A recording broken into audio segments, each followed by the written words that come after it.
perfectibilité, ce n'est pas le pouvoir de devenir parfait, mais bien le pouvoir de se perfectionner, ce qui n'est pas du tout la même chose. C'est parce que nous sommes des êtres imparfaits que nous sommes perfectibles. Vouloir changer, vouloir se changer, se perfectionner. Jean-Jacques Rousseau, dans son discours sur l'origine de l'inégalité, voyait dans la perfectibilité le propre de l'homme précisément. Il y a, écrit-il, une autre qualité très spécifique qui distingue l'homme de l'animal et sur laquelle il ne peut y avoir aucune contestation. C'est la faculté de se perfectionner, faculté qui, à l'aide des circonstances, développe successivement toutes les autres et réside parmi nous tant dans l'espace que dans l'individu.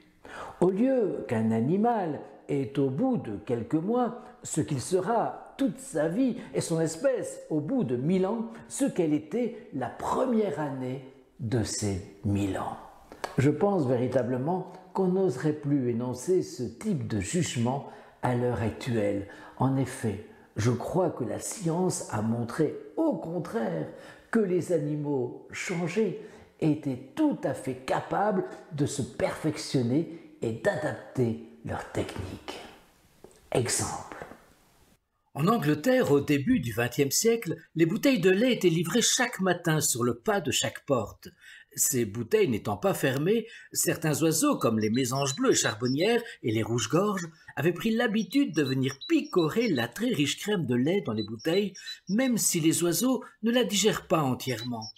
Quelques années plus tard, dans les années 1920-1930, l'industrie laitière commença à boucher ses bouteilles de lait avec un opercule en aluminium. Et en quelques années seulement, les mésanges d'Angleterre apprirent à percer à coups de bec cet opercule métallique pour continuer à profiter de la crème de lait qu'elles avaient incluse dans leur régime alimentaire. Ce curieux comportement fut d'ailleurs observé simultanément en différents lieux éloignés. Les mésanges avaient eu la même idée au même moment partout dans le pays. Les mésanges ont poussé la réflexion, enfin, si vous me permettez ce terme, jusqu'à distinguer les bouteilles de lait entiers des bouteilles de lait écrémées grâce aux opercules de couleurs différentes.